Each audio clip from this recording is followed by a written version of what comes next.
अस्सलाम वालेकुम नाजरीन, मैं हूं एंकर पर्सन नाइला और आप देख रहे हैं सिटी वन न्यूज़। हमारा दिन हमें भाईचारे और अमन का दर्स देता है। डीसी टोबा उमर जावेद।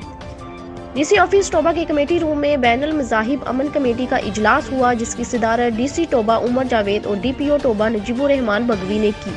इजलास में उलमा कराम, अक़लीती नुमाइंदों, म्यूनसिपल कमेटी के अफसरों, ताजर तंजीमों, NGOs के अलावा DIO मोहम्मद अवैस आबिद, मोहम्मद इलियास और मलक महमूद नासिर ने शिरकत की। इजलास में क्रिसमस डे और कायदे-आज़म डे के हवाले से इंतजामात का जायजा लिया गया और इजलास में सफाई सुथराई और सिक्योरिटी के इंतजामात मुकम्मल करने की हिदायत की गई। इस इजलास से खिताब करते हुए डीसी उमर जावेद ने कहा कि हम सब के यहाँ मिल बैठने का मकसद ये है कि हमने अपने ज़िले में अमन और अमान की सूरत हाल को बरकरार रखना है और हमारा दीन इस्लाम हमें भाईचारे और अमन का दर्स देता है।